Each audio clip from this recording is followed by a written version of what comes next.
real important part of this. The national elections in some ways are sort of setting the tone, but I think at the state and local level is where so much of the action is taking place and needs to take place, right, in this country. So, I'll stop. Kon u het volgen? Ja. Ja? Vragen zover? Ja. Ik kan het alleen niet in Engels. Tom maar, zeg maar. Engels, yes, please.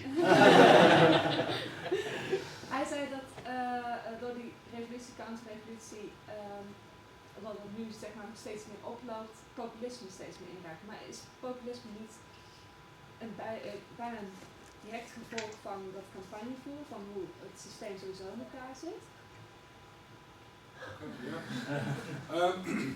Well, you talked about that revolution and counter-revolution. I mean, from the Roosevelt area, also the mid-60s, end of the 60s, and then conservative counter-revolution, and you're still in the middle of that, right? Yeah, I think More so. or less, yes. And the question here is, and you connected that to populism of the last 10, 15 years. Yeah. And the question here is not populism a result of the system itself? Ik bedoel ook het verkiezingssysteem. Het campagnevoeren vooral. Yeah, is it not the result of the way campaigns are being organized in America, in the way campaigns act? Well, yeah, sure. I mean, you know, it was Andrew Jackson in 1828 who demonstrated that the way you win elections is to get more votes. It was kind of the first time that broke through in American politics. You've got to arouse people. You've got to. I heard you talking about turnout and get out the vote, that kind of stuff. There's no question about it. But populism can take a lot of different forms, and it has, right, in American history, and it has in the last 30, 40 years. And I think you can see that. I mean, if we mean by populism, directing the campaign and the marketing of candidates to the common man, and sort of in the 19th century, presidential candidates started to be referred to as log cabin candidates, because they had to present themselves, or they tried to present themselves as coming from among the common people. And here again, you know, that's going on, right? People are being sort of presented as if they're men or women of the people, which is pretty absurd when you think about a lot of the candidates. But clearly, which people they're trying to mobilize, right, with that pitch, what kind of programs they're offering, is open to all kinds of framing and manipulation. You can see that what Bernie Sanders is really focusing on, right, is a populism that emphasizes. He talks a lot about we. He talks a lot about equality. Equality is really the focus of his campaign. You can see that Trump's populism, and he's clearly a populist, is more predicated on I. It's what Donald wants to do for the people, and neither of them really are pitching ideology. Most of them, but in both cases, they're sort of pitching class conflict and class politics. But in any case, yes, populism is inevitably a part of this campaigning process. And I don't know whether you guys talked about it, but one of the things that seems to me to be particularly amazing, and it's becoming much more kind of overwhelming, I think, this time around, is how long the presidential campaigns are. You know, we've been doing this now for almost a year, and we aren't even, we're 9 months away from the presidential election. That means that the country is, in terms of media, saturated, right, with this process. And so I think, you know, the tone, the populist tone, is constantly fed, right, by the 24-hour news cycle, as they say, and and the symbolic pitch, right, that campaigns are predicated on, are based on. So sure, populism is a basic element of campaigns. It's interesting that you know, I think Trump in particular has been real straightforward about this. His form of populism includes making really very negative remarks about Wall Street, pointing to the, let's call it the corporate sector as unfair and uncaring and so on, and also pointing greatly at the establishment and the leadership of the Republican Party. All of these are kind of interesting coming from someone like Donald Trump, but they're certainly populist, right? He's turned the populist guns onto the Republican Party itself. And in the process, he's sort of taken the part of their constituency, which is the, let's call it the, I saw this just the other day, I think it's a good description, the pro-government conservatives. Pro-government conservatives are essentially the working class that knows that government programs are important in their lives, that unemployment insurance and Medicaid and things like that are necessary. And he's appealed to those groups. And those groups are clearly inconsistent with the major sort of constituencies of the Republican Party at this point, which are constantly focused on reducing government programs, size of federal government, and so on. So populism is taking a lot of different forms, but clearly, right, a basic element of all this. Enough, that. Ja, ik weet niet, kan iemand vanaf hier horen? Kun je hear me from here? De microfoon zit hierin. Ah, oké. Misschien kun jij het beter dan... Ja, Bernie Sanders die heeft het gehad over een broken political system. En je hebt zo net dingen verteld over de barrières die er zijn. Dus de tijden, dat de working class niet bij de stembureaus kunnen komen, dat er tijdverschil is, dat er kapotte machines zijn, noem het allemaal maar op. Heeft hij misschien een punt daar, Bernie Sanders? The question, Bernie Sanders seems to have said that the American political system is broken. Does he have a point there? Well, Bernie Bernie's talking about, in particular, this is a way of talking about the corruption of the political system. And what he's talking about is the impact of money and it's really back to the inequality point, that this political system is no longer capable of expressing the voices of average people, because average people don't have any access, and they don't have any access because the way you get access with this political system is through money, whether it's with interest groups or in the electoral process itself. I mean, you know as well as I do that elections are not the only thing that are sort of significant in the American political process. There's other ways that people influence, right, government and the outcomes of representation. And sort of across the board, that's what he's talking about when he talks about the broken system. What's broken is the link between the public, right, and decision makers.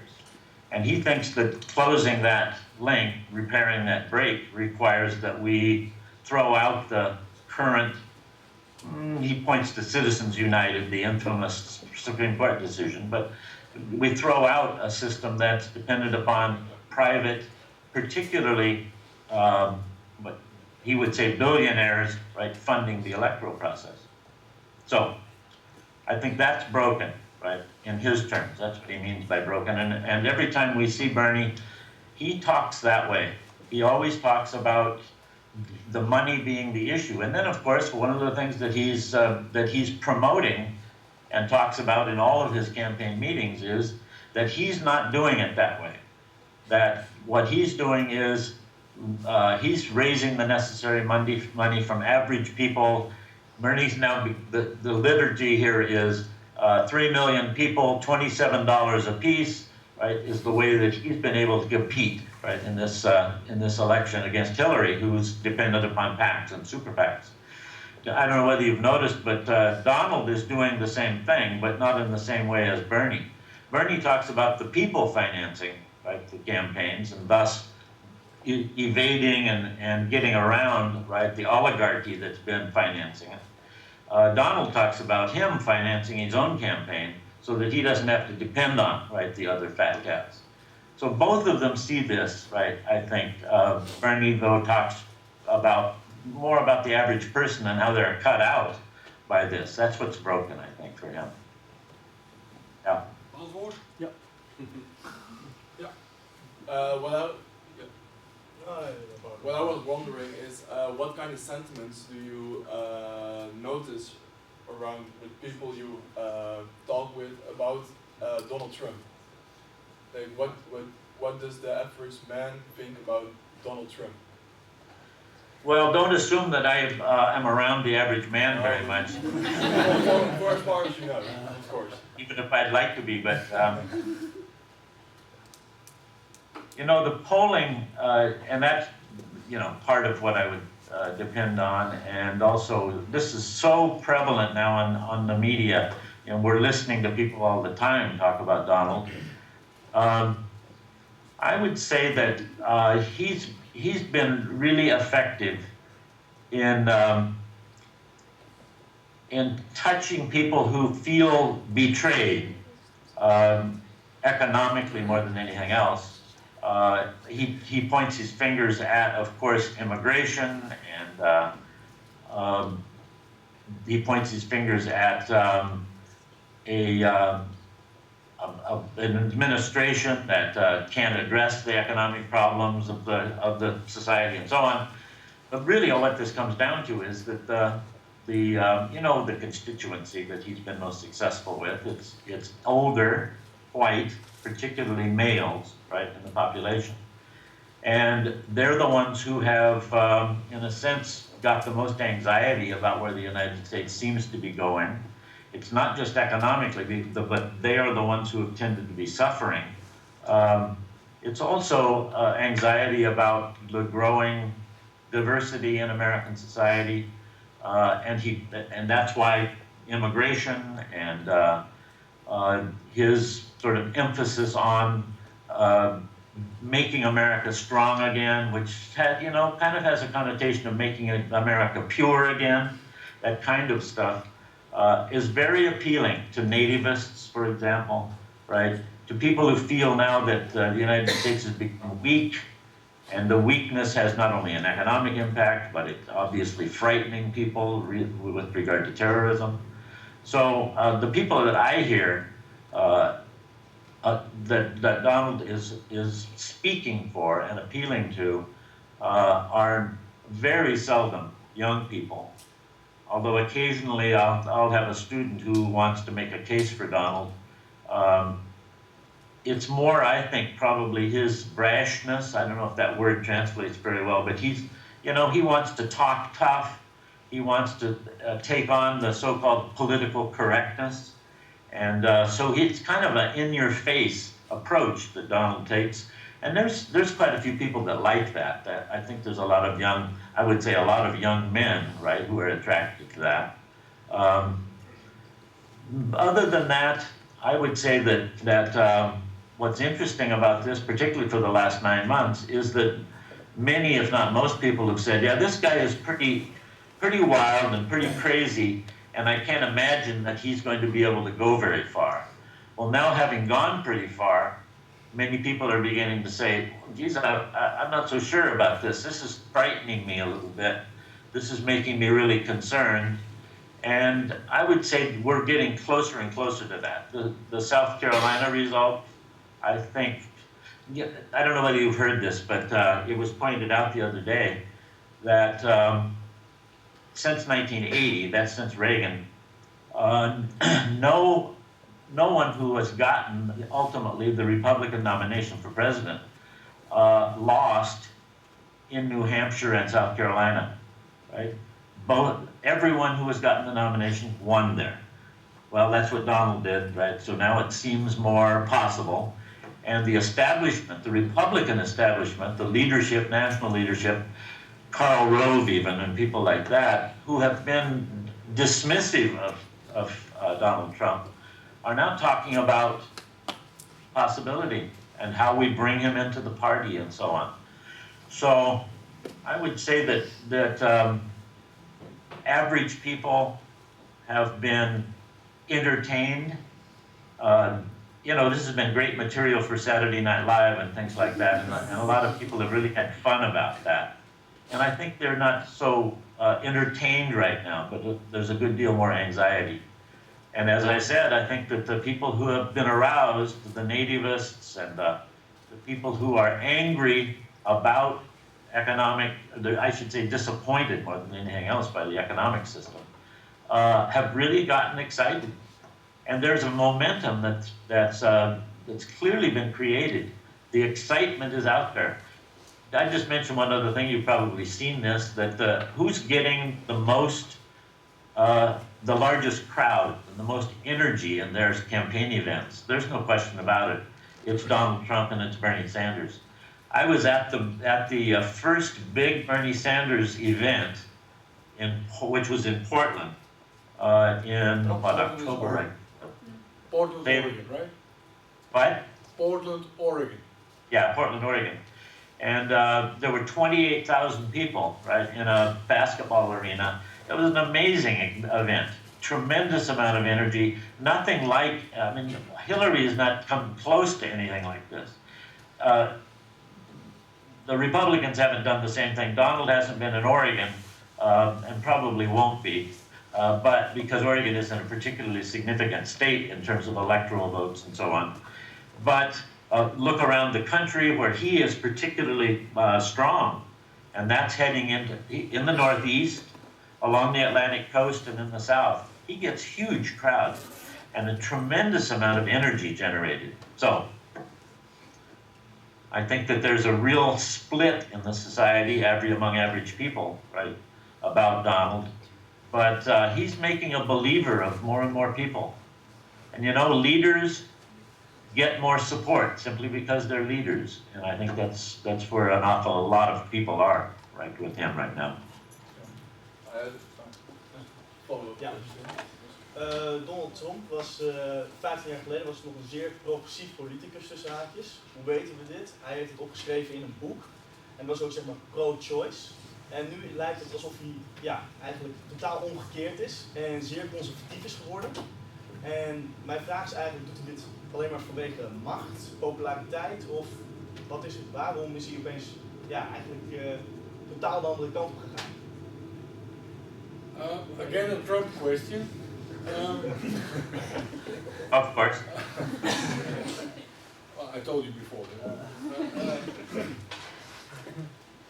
It seems that around 15, 20 years ago, Trump was pretty progressive when it came to pro-choice things and stuff like that. And he even wrote a book about it. Yeah. Yes. But he seems to have turned around all these convictions. And if so, why? Well, because it works, I guess.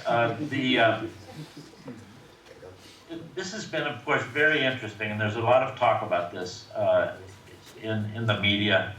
How can he continue to maintain so much popularity and contradict himself or his former self? And again, you know, he's been very straightforward. He said, well, you know, I believe that. I don't, you know, he will say, for example, and Hillary is a nice person, and I do like her, right? But I disagree with her now, right?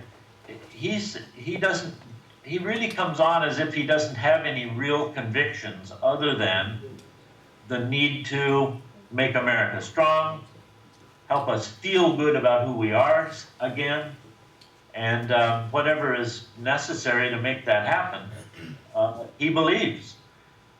And whatever is necessary in order to make the relationship that he wants to build between himself and the public, right? So the means justifies the end, and I think he says it very straightforwardly. So the contradictions he doesn't apologize for, No. and he puts it out there as if that's part of his story, and here's where he is now. And the amazing thing is that he's really gotten away with that. That hasn't seemed to detract. Right? Ja. It's a bit premature and a bit personal, but who do you think will win and who do you think would be best for America to win? Well, I'm working on Bernie's campaign, so I guess I would say I think, first of all, let me just say this, that there's a lot of enthusiasm around Bernie's campaign, but I wouldn't say that there's a lot of confidence that he can get the nomination. I think the enthusiasm and the support around Bernie Sanders is focused much more on his agenda than on Bernie himself. And so I would say that if, from that side, the fact that he's been able to move the discussion in the Democratic Party significantly to the left, and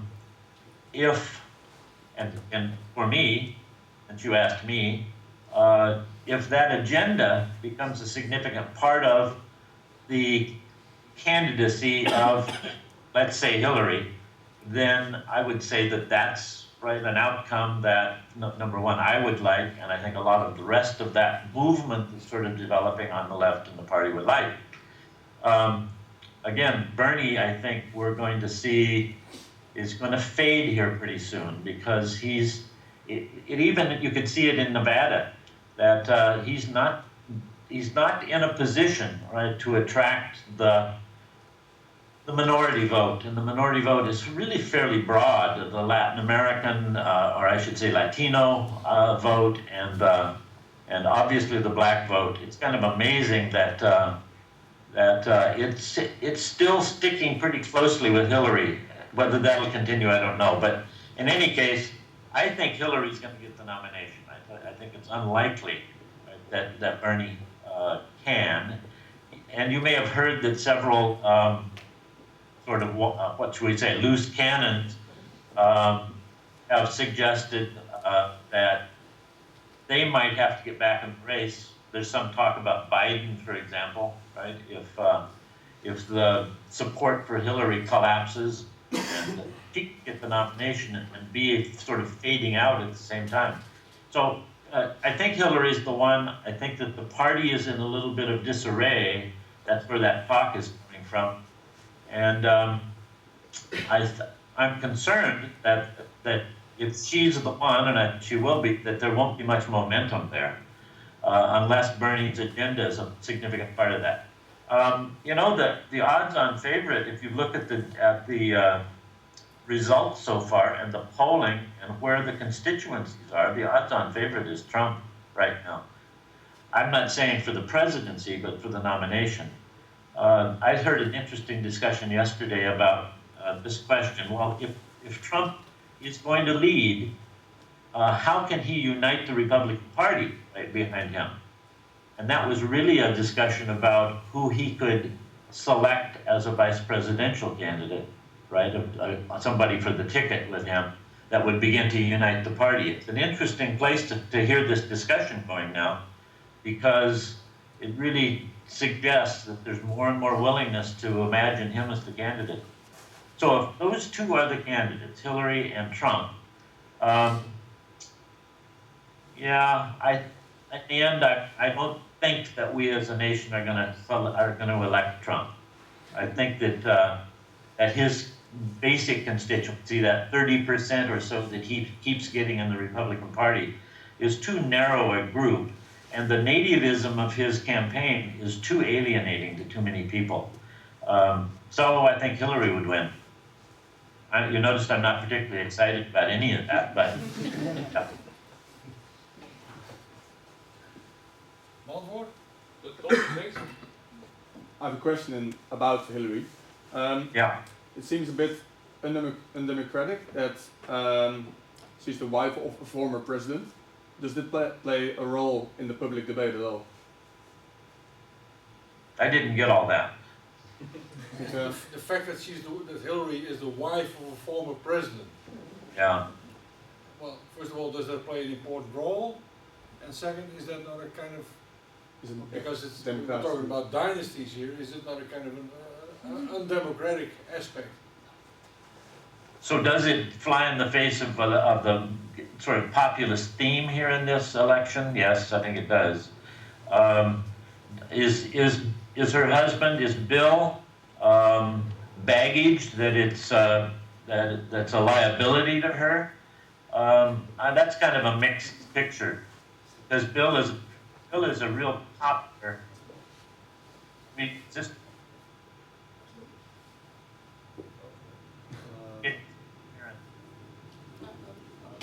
We have sound drop. Do you hear me? yeah, it just came and went.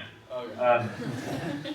So what I was saying was that I think Bill is baggage, and to some extent it's good, but you know, you heard, I assume you heard that that his philandering, right, got into the middle of the campaign discussion, Hillary being taken advantage of and sort of weakened by all of that. So I think those are problems. Did you notice that Hillary really has, I don't know that she's distanced herself from Bill, but she's clearly turned to talking about her relationship with Obama and the importance of her as the appropriate inheritor, right, of the Obama administration's accomplishments and so on in order to continue that. So if she's moving in that direction, I think she's responding a little bit to what you were talking about, that leaving Bill behind, or at least getting him out of the center of that discussion, right, is useful. There hasn't really been much talk, though I would say lately, about that dynasty question. It just doesn't seem to be particularly significant, I think, at this point, right, that concern. Okay? Yeah, I was wondering, because in the United States, since the 50s, socialism has been a dirty word for most Americans, I think. How significant is it that a candidate like Bernie Sanders gains lots of popularity? Well, I think very, very significant. As I said, his agenda, which is really a kind of New Deal agenda, it's quite attractive. Sorry, let me interrupt you. The New Deal. Weten we allemaal waar het aan over gaat? Ja. Ja? Ja. You know, when I say New Deal, I think what you should think about is the support for, or the view that an activist government, and particularly an activist national government, is necessary and is an appropriate expression of a democratic population. In other words, the government is the tool of voters. They think it is. Is this the sound system going? We have some Sounds problems. terrible right now. Yeah. I was hearing myself twice. Anyway, so when I say New Deal, I mean, you know, social democracy is the way we would describe it. And Bernie has done a pretty good job, I suppose, of not constantly referring to himself as a socialist, but talking about his programs and acknowledging that he's thinking about Denmark and, you know, the Northern European way of approaching safety nets and using government to assist people in dealing with the problems of inequality that come with contemporary capitalism. I mean, that discussion has been pretty good, and I don't think that it's caused people to run away from Bernie. It's certainly given ammunition, right, to the to the Republicans, but that ammunition isn't, I don't think, gathering any new Republicans. It's not generating new constituents. I suppose it's true that just the fact that he's got that label attached to him means that the person who's only an occasional voter, only kind of marginally, right, tuning in, may be turned off by this. But I haven't gotten the sense, particularly lately, that because there's the fringes of our political spectrum are pretty fuzzy right now, coming from both the right and the left. I haven't gotten much sense that this is really bothering people. What is an issue that comes up is the, let's just call it the economics of Bernie's social democracy, his socialism. And there's been a good deal of debate over whether any of the economics that he's putting forward makes sense. Hillary referred to a study in a recent, last week debate that suggested, the study suggested that, said that Bernie's economics were what we ought to call voodoo economics. They didn't make a lot of sense.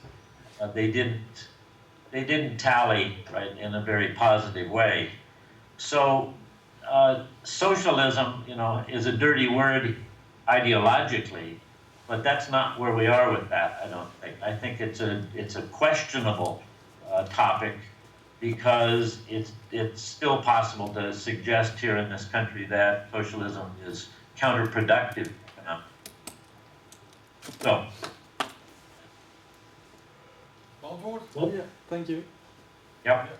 Yes, I had another question about Trump. Yeah. Because he kind of states that he's a very good example of the American dream. Like I started from the bottom and now I'm here with all my wealth and stuff like that.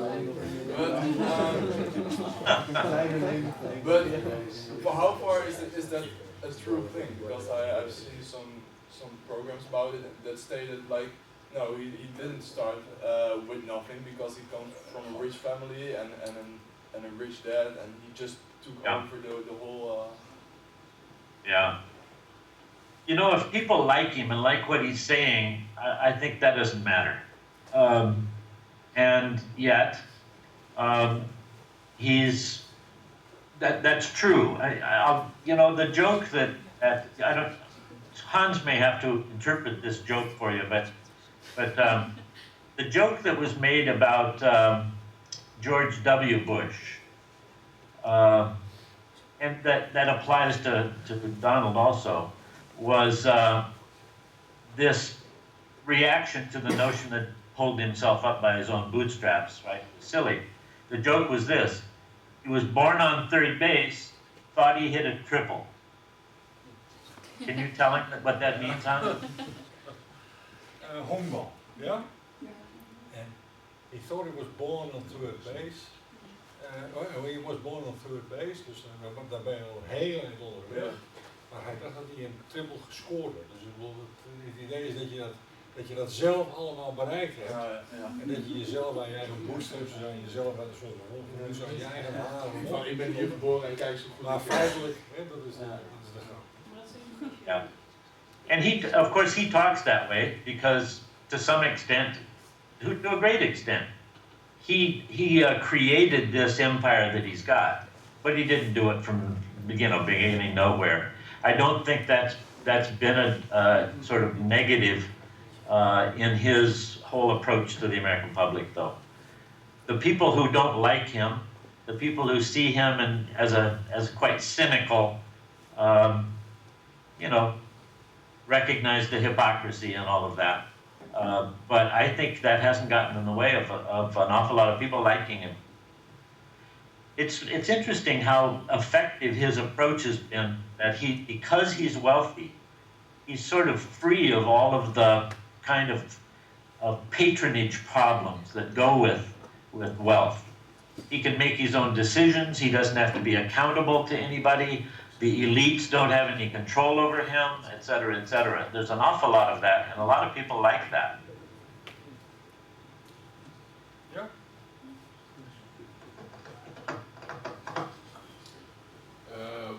public sentiment towards President Obama after 8 years of, well, change?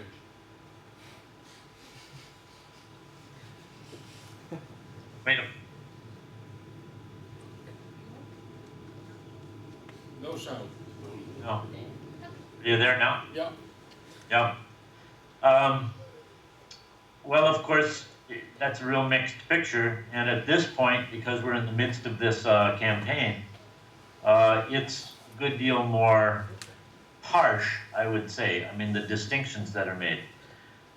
My feeling about the last 8 years is that, just in terms of people's reaction to Obama and so on, is that the Republicans have been extremely effective in portraying Obama as the source of most of our problems. It was in 2009, the day after, I think it was, the inauguration of President Obama. It was when Mitch McConnell, the senator from Kentucky, who's the president of the Senate now, he was asked, so now that Obama has been inaugurated, what's the responsibility you see of the Republican Party? And he said, our responsibility is to see to it that Obama does not succeed in getting his policy proposals enacted and does not get reelected. And I think the Republican Party rallied around that. The energy of the Tea Party really fed it too. And they have been really successful in sort of dominating the discussion of Obama. And I think the Democrats have been extremely weak in explaining and encouraging an understanding of Obama's initiatives. And so I'd say that the public has kind of generally not appreciated him. For the supporters, certainly not appreciated him as much as he could have been appreciated, maybe should have been. And he's, you know, the jury is out, as they say, right, on Obama. If a Democrat is elected president, then I think the big issues, both in foreign policy, let's say the Iran nuclear deal, and his approach to the Middle East, domestically, Obamacare, his environmental positions and so on are going to get validated. And if a Republican wins, I think he's going to, in the short run, kind of be erased and sort of regarded as a loser. He'll be the fall guy. So at this point, I think the public is, you know, not excited about Obama. And that has real mixed feelings. Yeah. I think that's unfortunate. Okay, thanks. Yeah. Which candidate represents the atheists in America? Because I heard TV host Bill Maher say, a very big TV host in America, that nobody is really representing the atheists. And it is like 15% of their country. You're a very Christian country, I guess. Did you say Bill Maher was who you were listening to? Yeah. Yeah. Well, Bill Maher would say that, wouldn't he? Well, you mean no one other than Bill Maher is representing the atheists? Is that it? Well, yeah, you know, it's the fact of the matter is that one of the basic qualifications, it's not official, it's unofficial, one of the basic qualifications for being a candidate seems to be that you're at least, willing to acknowledge a superior being,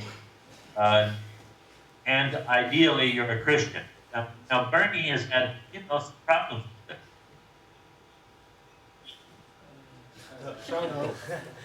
Yeah. Is that Schiphol with jets going over? It sure sounds like it. Anyway,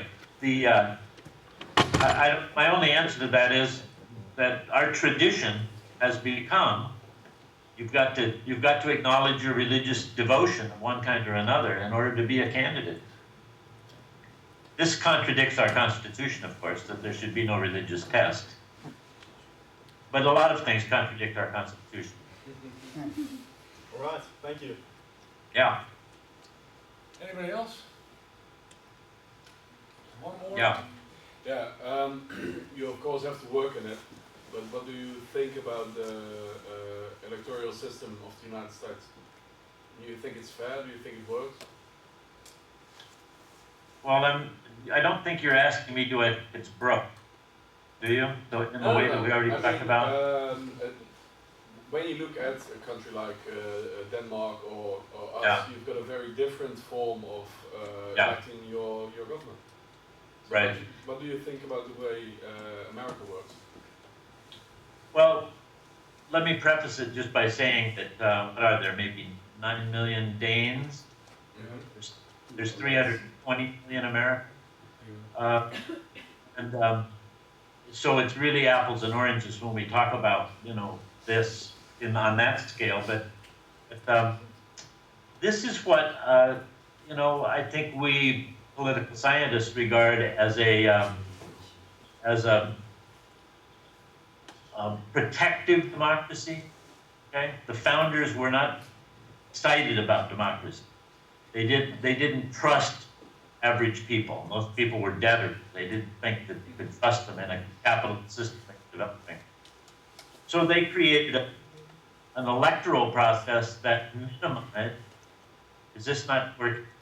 Not very good, but go on. Well, they created an electoral system that minimized the voice of the voter. It minimized the voter himself, right? And minimized how much voice there was. Initially, only the House of Representatives was elected by people.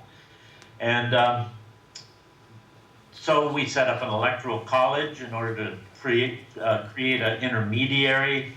We appointed senators in order to give a kind of intermediary to ensure that the public wasn't able to express its irrationality and so on. We created an electoral rule system, which I think Hans talked about, which ensured that there would only be 2 political parties, because that first past the post, winner take all system necessitates 2 political parties. I think all of those things are intended to, I would say, preserve the status quo, to maintain stability, to make change difficult, and to I would say, at least minimize the authority and power of government, right, in this system. I think we're living in an age when we need more governing. We need a more active government. And the system doesn't serve that.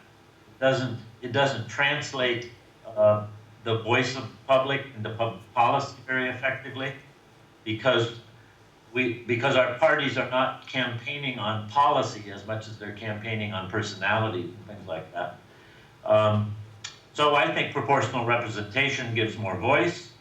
I think a multiplicity of parties in a country this big, right, creates more inclusiveness, right, for the public.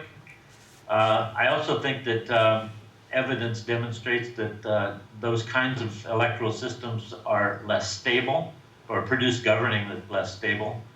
And if there's one thing about the United States, I would say that's primary, it's that it's a market capitalist system.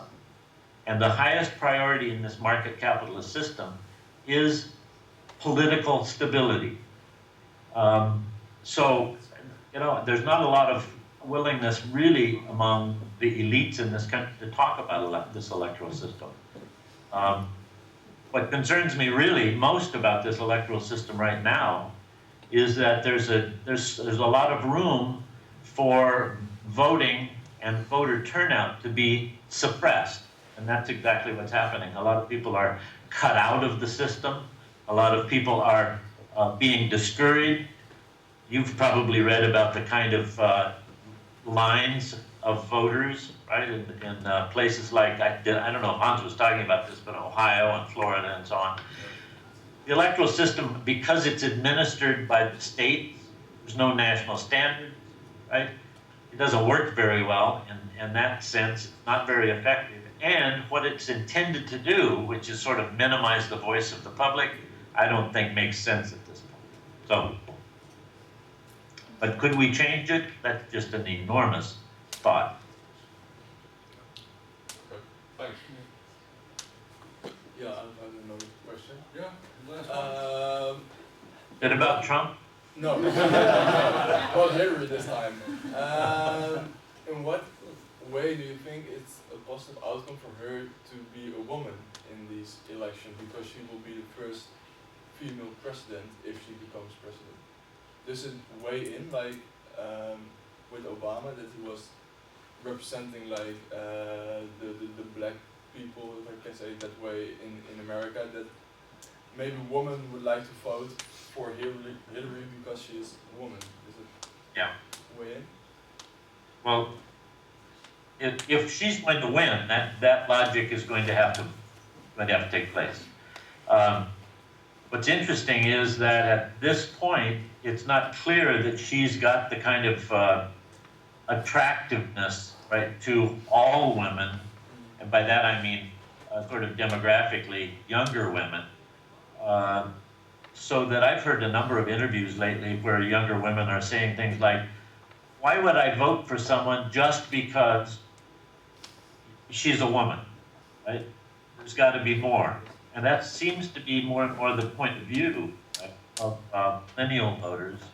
And Hillary needs that population, I think, probably to make a difference. So where the millennials, the female millennials, let's say, where they go, probably is going to have a lot to do with this outcome. The other thing that really is going to have a lot to do with is what the turnout, what percentage of those, let's say, under 30 women actually turn out and vote. And I think Bernie has done much more to motivate that voting population than Hillary has. So it's a kind of it's up in the air. And Nevada is the first, I think, real evidence that we have, and she did really well there, right, with women kind of generally. So she's probably coming away from that feeling like she's on the right track. And as you know, everybody's pointed out that as she gets beyond these states like Iowa and New Hampshire that have fairly homogeneous population and gets to the diverse population, that she's going to do better. And so, yeah, women are really crucial, and they're not a guarantee, but she seems to be, you know, doing okay. As I said earlier, I think Hillary's going to win. Whether she kind of wins with everybody yawning is probably going to determine the outcome of the general election. All right. Verslag af? Is goed. I think this is it now. It's 10 past 9 now, your time? Yeah. I'm just curious, you know, I taught at the Hogeschool in Leeuwarden, and is this one of the classrooms I was in? No. This is all new. Is it? Well, the building that you were in is probably 1/5 of the building that we are in now. The old building is still in the middle of the new one, but we are in a huge glass palace. So then you guys have invested, the government has invested significantly in higher education. I wouldn't say so, no, but in buildings. Well, this is a very sore spot here in the United States. What do you mean? Why is it a sore spot? Well, because we've really began, you know, I think most of you know this, we've begun to fail, I think, in many different ways in providing a good education. particularly higher education. So this population that's becoming more, alien economically is affected by our failure to make an investment in education. And here in Oregon, for example, one of the things that's happening is that, I'll just say it this way, I think the Republicans have been successful in setting the tone nationally that we could call anti-tax tone. And that's been true for 25 years or so, since Reagan, really. So both Democrats and Republicans are reluctant to make any kind of tax increase proposals. So here in Oregon, for example, in our legislature, we have, over the last 25 years, significantly reduced the amount of money we invest in education. And what that's done in higher education is require the universities and colleges to raise their tuition. Yeah. So that students are paying an awful lot more to go to school, or they don't go to school because they can't afford it. And that's just hurting us. It's hurting us in our economic potential. Jobs that we need to be able to fill, we don't have enough trained and educated people to fill. And it's just it's a vicious cycle that we get in. So I'm wondering, as I look at the beautiful palace that you have, I can't help it with a beautiful palace, but in any I don't know how much austerity actually the Dutch have been faced with over the last 15 years. Because Hans and I haven't had a chance to talk about it, but maybe we will. Maybe we will, yeah. Can we do this again in the fall? Sure, why not? Yeah, that'll be even more interesting, won't it? Because what's the date for your election? no, it's the first Tuesday in November. Yeah, and we will know. You know, some people are saying now that after what's the language I'm trying to use here? The Super Tuesday, which is what, March? Yeah, early in March. Yeah, March 1st. After that, we may know whether Trump has got the nomination. Yeah. You explained how the nominating process works, yes? I tried, yeah. Not in detail, but yes. Yeah. So, yeah, I think this might get wrapped up. It's not going to get wrapped up that quickly by the Democrats, but it might by the Republicans. So, heck, we'll know who the candidates are in any case by August, let's say. So we could do something just on the eve of the election, and it would be really interesting. Yeah, end of October, beginning of November. Okay. Yes. We're talking about end of October here. Yeah. Or if you had the available funds, I'd be happy to come to Leeuwarden.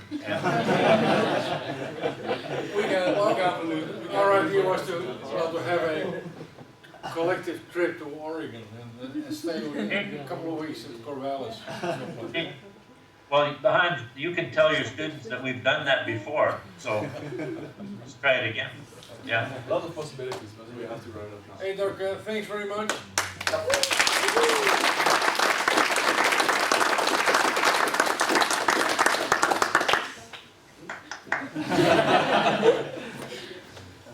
Bye-bye. Bye, Hans. Thanks.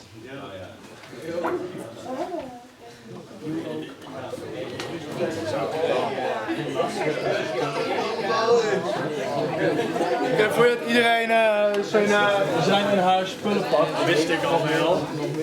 Even blijven zitten, nog 2 minuutjes. Ik weet dat jullie allemaal graag op willen staan, benen strekken en dit allemaal even willen verwerken. Eerst wil ik Hans even bedanken dat hij contact heeft gelegd met de Clark en hier ook nog even een korte lezing wilde geven. Ik hoop dat jullie het allemaal leuk vonden. En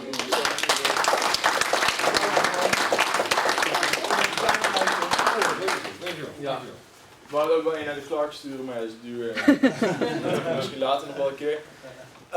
Nee, dit was een van de eerste echt officiële, serieuze dingetjes die we een beetje hebben gedaan met de studievereniging. Jullie zijn natuurlijk allemaal leraren. We gaan zo meteen met een paar mensen nog mee eten. Graag zou ik jullie ook allemaal willen uitnodigen voor aankomende donderdag. Dan gaan we in Grand Café Belgaard. Dat is hier 5 minuutjes vandaan lopen. Gaan we s'avonds even met z'n allen een borreltje drinken. Dus als je nog niet uitgedacht of uitgepraat bent over het onderwerp, dan nodig ik jullie graag uit om dan onder het genot van een biertje of zo, of een frisje, er nog even over door te praten. Dus bedankt en tot ziens.